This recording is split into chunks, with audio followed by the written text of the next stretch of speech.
Assalamualaikum warahmatullahi wabarakatuh. Eh, Sebelumnya perkenalkan, nama saya Khalil Rahman Atria dengan NIM 1707 dan 22071 dari prodi S1 Pendidikan Bisnis.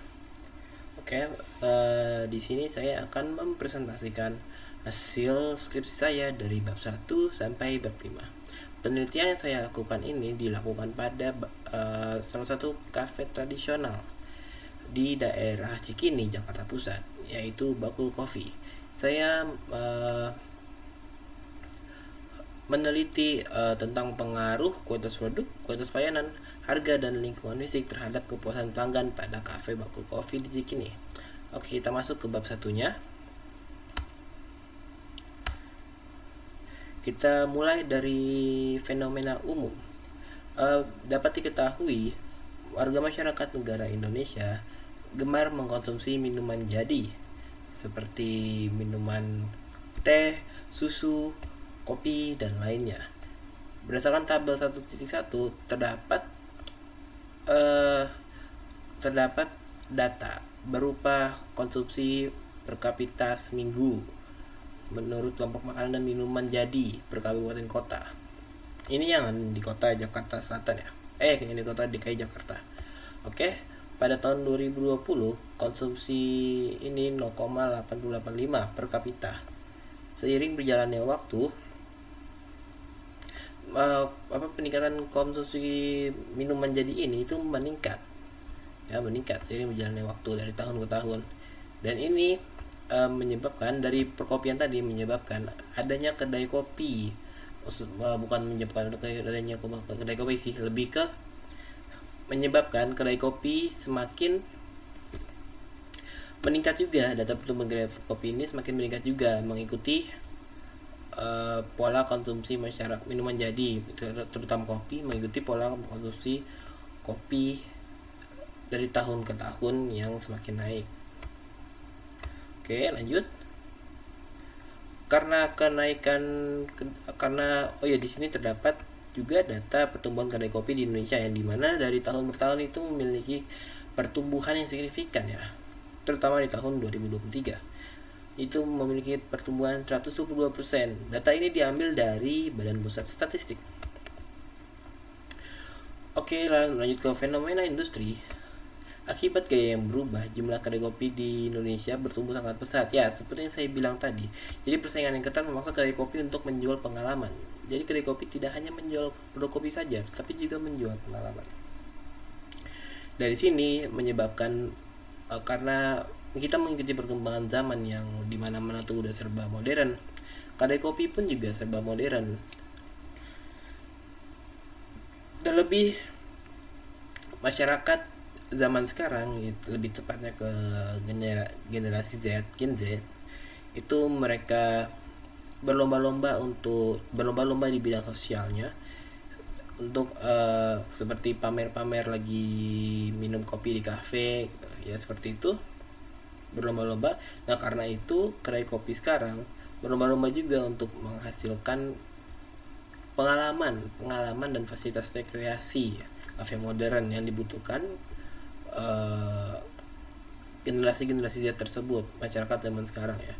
Karena kedai kopi itu bergeser alih fungsinya dari yang tadinya hanya untuk minum kopi, bergeser menjadi tempat untuk mereka mendapatkan pengalaman di situ. Jadi pengalaman dengan minum kopi aja, tapi bisa bersantai, bisa bermain dan sebagainya. Namun, sebelum situ, di sini terdapat di era modernisasi zaman sekarang, di era kafe-kafe modern banyak berkembang pesat, masih terdapat beberapa coffee shop tradisional yang bertahan sejak ratusan tahun yang lalu. Ya, salah satunya ada Koktong, warung kopi Ake, kopi Estakie. Oke, salah satunya. Dan dari beberapa coffee shop yang telah bertahan, terdapat satu coffee shop yang bertahan sampai sekarang dari tahun 1878. Ini merupakan kedai kopi tertua ya, yaitu Bakul Coffee. Bakul Coffee sehingga saat ini merupakan menjadi kedai kopi yang tertua yang masih mempertahankan eksistensinya di tengah perkembangan zaman yang dimana kafe-kafe sekarang itu udah modern semua. Oke, pertanyaannya, apakah Buckle Coffee dapat mempertahankan eksistensinya di persaingan coffee shop modern pada saat ini? Ya, sebetulnya kalau dilihat dari riwayat seperti adjustmentnya, seperti dari liputannya, dari ulasan yang di Google Maps, itu masih terdapat banyak keluhan dari pelanggan tersebut. Ya, masih terdapat banyak keluhan dari pelanggan tersebut. Salah satunya mengaitkan kualitas produk, kualitas pelayanan, harga, dan lingkungan fisik. Oke. Nah, sebelum ke situ, di sini yang pertanyaan empirisnya adalah, apakah Buckle Coffee dapat mempertahankan eksistensinya di era persaingan coffee shop modern pada saat ini melalui variabel-variabel yang barusan saya sebutkan, yaitu kualitas produk, kualitas layanan, harga, dan lingkungan fisik. Oke. Lalu ada research gap juga nih terkait di kualitas produk. Ada sebagian studi menyatakan kualitas produk itu berpengaruh positif dan signifikan. Ada juga yang menyatakan tidak memiliki pengaruh signifikan. Lalu seperti di kualitas pelayanan juga, lingkungan fisik, dan harga.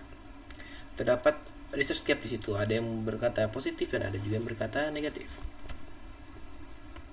Lalu pertanyaan tujuan dan manfaat. Pertanyaannya adalah, apakah kualitas produk, kualitas pelayanan, harga, dan lingkungan fisik berpengaruh positif dan signifikan terhadap kepuasan pelanggan? Tujuannya untuk menguji pengaruh keempat variabel tersebut terhadap variabel kepuasan pelanggan secara empiris.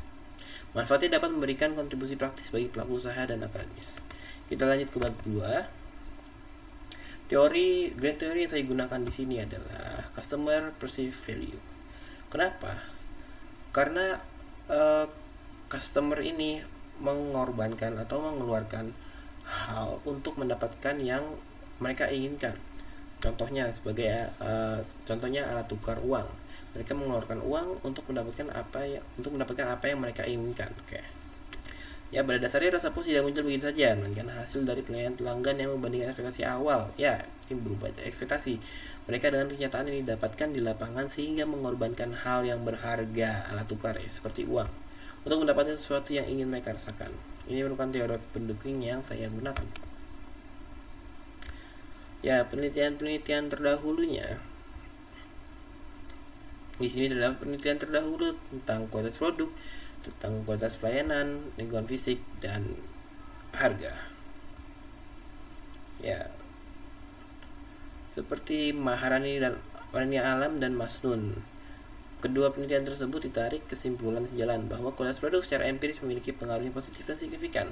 Lalu Anissa et al. Dan Yang et al. Hasil temuan dari kedua studi ini membuktikan bahwa kualitas pelayanan yang diberikan berdampak langsung positif dan signifikan dan dalam meningkatkan kepuasan pelanggan. Lalu kajian mengenai physical evidence seperti punya Fakhrian Rahman dan Darmiyanti. Hasil dari kedua penelitian tersebut membuktikan bahwa lingkungan fisik memberikan pengaruh yang positif dan signifikan terhadap rasa puas konsumen saat berada di lokasi. Lalu penelitian yang terakhir tentang lingkungan harga, itu Rahmat Hidayat dan Lubis. Temuan dari kedua riset ini menunjukkan bahwa harga yang ditetapkan memengaruhi tingkat kepuasan pelanggan. Ini merupakan pelengkap penelitian saya. Ada hipotesis 1, 2, 3, dan 4. Ini secara parsial. Oke, hipotesisnya, kualitas produk berpengaruh positif dan signifikan terhadap kepuasan pelanggan. Kualitas pelayanan berpengaruh positif dan signifikan terhadap kepuasan pelanggan. Lingkungan fisik berpengaruh positif dan signifikan terhadap kepuasan pelanggan. Dan harga berpengaruh positif dan signifikan terhadap kepuasan pelanggan. Kita lanjut bab 3. Desain penelitian. Dalam penelitian ini saya menggunakan metode kuantitatif dengan metode kausal asosiatif untuk mengetahui hubungan sebab dan akibat. Waktunya itu berlangsung dari Desember hingga saat ini ya, bulan Juli 2026. Populasinya yaitu seluruh pelanggan yang pernah membeli dan merasakan produk layanan serta fasilitas yang diberikan oleh Bakul Coffee. Mohon maaf, ini Bakul Coffee bukan bidang kopi ya. Sampelnya teknik purposive sampling berdasarkan kriteria referensi dan tujuan penelitian. Jadi sampelnya orang-orang yang pernah berkunjung di Bakul Coffee saja. Dan saya menggunakan analisis regresi linear berganda dengan bantuan perangkat SPSS. Untuk teknik pengumpulan data, skala pengukurannya itu 1-6. Mengapa? Karena saya menghindari opsi netral untuk mencegah responden central tendency bias. Tujuannya agar responden lebih tegas menilai setuju atau tidak setujunya, sehingga yang dihasilkan jauh lebih akurat. Pendekatan ini didukung oleh literatur dari Sugiono, Bonsiak, Chung, dan Hare. Pengumpulan datanya, saya melakukan pengumpulan data dengan cara menyebar kuesioner secara mandiri kepada responden melalui kombinasi standar online dan offline. Oke, definisi konseptual di sini itu penjelasan umum terkait makna atau arti setiap variabel penelitian yang disusun berdasarkan teori-teori para ahli dan literatur yang sudah ada. Definisi ini menjadi landasan teori awal sebelum variabel tersebut diukur, seperti kualitas produk merupakan penilaian pelanggan terhadap keunggulan rasa, tampilan dan variasi menu. Kualitas pelayanan merupakan penilaian terhadap kecepatan tanggapan dan keramahan staf. Harga merupakan kesesuaian antara biaya yang dikeluarkan dengan rasa produk dan fasilitas yang didapat. Lingkungan fisik merupakan penilaian terhadap kenyamanan suasana, kebersihan dan fasilitas di Bakul Coffee ya. Perasaan senang atau kecewa yang muncul setelah membandingkan investasi awal dengan kinerja nyata dirasakan di bidang kopi ini merupakan keputusan pelanggan. Secara operasional itu menjelaskan bagaimana suatu variabel akan diukur melalui dimensi atau indikator sehingga memudahkan peneliti. Oke, kualitas produk indikatornya ada 4, performance, reliability, repeatability, kualitas pelayanan ada 3, assurance, responsif dan empati. Harga ada 4 ya. Kesenjangan harga, kesesuaian harga dengan kualitas produk, dengan manfaat dan daya saing harga. Lalu kesempatan lingkungan fisik itu ada 4 juga.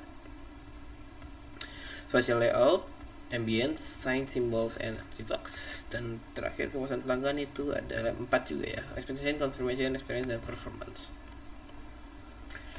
Oke, teknik analisa datanya ini berurut. Pertama kita cek dulu uji validitasnya, validasi labelnya, lalu ke uji asumsi klasik ya, normalitas, multikolinialitas, dan heteroskedastisitas. Lalu kita lanjut ke analisis statistik deskriptif, lalu ke uji regresi linear berganda, dan uji hipotesis. Lanjut ke pembahasan, saya mendapatkan 170 responden dengan profil respondennya itu laki-laki sebanyak 108 orang dan perempuan sebanyak 62 orang, 63% dan 36%. Untuk umur di sini paling banyak yaitu rentang umur 30 sampai 45 tahun. Ini menunjukkan bahwa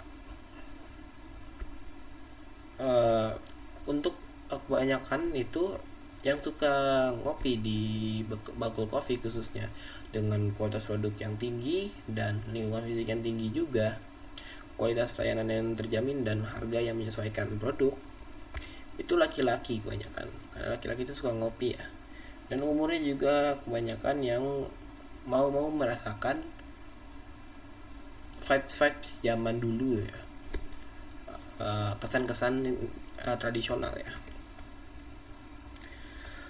Oke, untuk domisilinya pasti dominan di daerah DKI Jakarta ya, karena Bakul Coffee Cikini ini berada di Jakarta. Sebenarnya ada juga Bakul Coffee yang di Tangerang. Mungkin yang 8% ini dia penasaran yang dia main di Jakarta ya, 12 orang ini. Untuk status pekerjaan kebanyakan pegawai swasta, mungkin mereka setelah bekerja ingin mencoba suasana baru yaitu di Bakul Coffee. Oke, untuk engagement, jadi ini merupakan data seberapa lama responden mengetahui Bakul Coffee. Jadi sini Bromian sudah paling banyak itu 91 orang mengetahui bahwa keberadaan Bakul Coffee ini udah di atas 6 bulan. Jadi 91 orang ini tahu Bakul Coffee sudah lebih dari 6 bulan. Jadi rata-rata atau kebanyakan mereka yang pernah ke Buckle Coffee ini udah tahu dari 6 bulan lalu atau ke bawahnya ya. Lalu frekuensi berkunjung, walaupun sudah banyak yang tahu tapi ternyata masih dominan ya, satu kali yang pernah berkunjung ke Buckle Coffee. Hal ini menunjukkan mungkin karena keterpercayaan ya, karena keterpercayaan juga. Oke,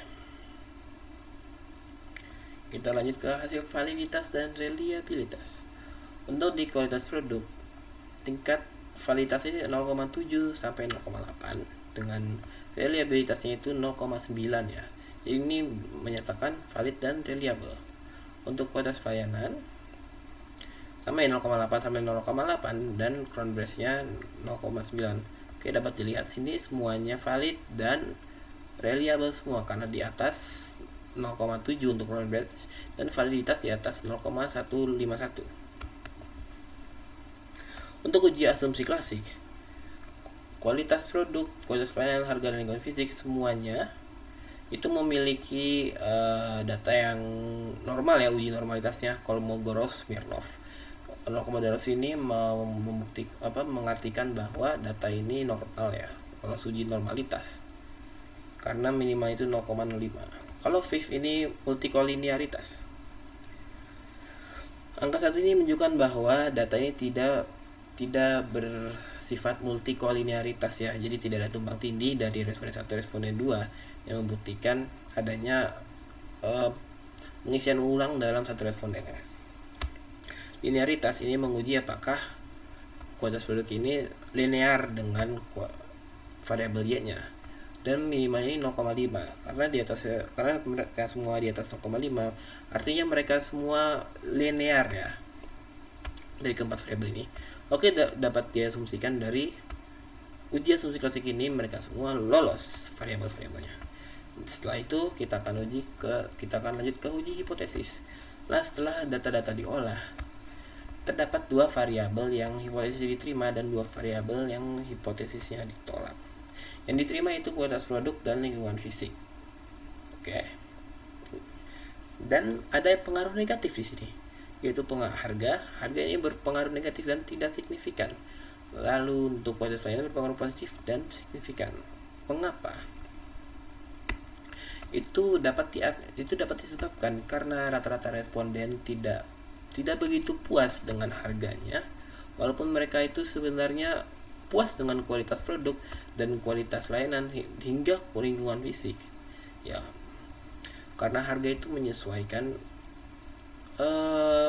kualitas produknya, menyesuaikan variabel-variabelnya lainnya. Tapi karena mungkin responden ini bisa berpengaruh negatif karena responden ini tidak merasa puas dengan harga yang diberikan oleh Buckle Coffee. Mungkin karena terlalu mahal kah? Oke, untuk kualitas layanan tidak terlalu signifikan tapi masih memiliki pengaruh positif. Berarti responden lebih dominan puas dengan kualitas produk dan lingkungan fisik yang diberikan. Kualitas produk contohnya seperti di Buckle Coffee ini ada Buckle Coffee ini yaitu bikin kopinya, membuat kopi itu fresh. Jadi Buckle Coffee memanggang kopinya secara langsung di depan customer, dan setelah dipanggang fresh itu dia langsung diolah menjadi secangkir kopi ya. Terlebih terdapat berbagai banyak macam jenis kopi di sini ya. Oke, untuk lingkungan fisik kita semua sudah tahu Buckle Coffee ini bertahan dari tahun 1878. Nah, di sini keunikannya Buckle Coffee. Untuk mempertahankan eksistensinya hingga saat sekarang, Buckle Coffee ini memberikan kesan yang menarik ya. Karena lingkungan fisiknya itu dia masih mencapaikan konsep yang tradisional, seperti kursi-kursinya yang masih dari rotan kayu, atau banyak sekali foto-foto zaman Belanda, barang-barang di zaman Belanda dan sebagainya macamnya. Di sini dapat disimpulkan bahwa 2 hipotesis diterima, itu kualitas produk dan lingkungan fisik, dan 2 hipotesis lainnya ditolak, kualitas layanan dan harga. yang dimana salah satunya memiliki pengaruh negatif. Oke, lanjut ke koefisien determinasi. Dari keempat variabel tersebut, kualitas produk, kualitas layanan, harga, dan lingkungan fisik memiliki pengaruh sebesar 24% ya, 24,1% terhadap kepuasan pelanggan. Sisanya 76% dipengaruhi oleh faktor-faktor lain yang mempengaruhi kepuasan pelanggan seperti citra merek atau brand image atau lokasi dan sebagainya macam ya. Kita lanjut ke penutup. Kesimpulannya, penelitian terhadap 170 pelanggan baku coffee Cikini menunjukkan bahwa kualitas produk dan lingkungan fisik berpengaruh positif dan signifikan terhadap kepuasan pelanggan. Sebaliknya, kualitas pelayanan berpengaruh positif namun tidak signifikan, sedangkan harga berpengaruh negatif dan tidak signifikan terhadap kepuasan pelanggan. Hasil ini menunjukkan bahwa pelanggan lebih mempertimbangkan kualitas produk serta suasana dan kenyamanan tempat dibandingkan pelayanan maupun harga. Oke, secara simultan keempat variabel mampu menjelaskan 24% variasi kepuasan pelanggan, sedangkan 75%-nya dipengaruhi oleh faktor lain seperti citra merek, pengalaman pelanggan, dan lokasi ya. Oke, sudah cukup presentasi dari saya. Jika ada salah dalam kata, mohon dimaafkan. Wabillahi taufik wal hidayah. Wassalamualaikum warahmatullahi wabarakatuh.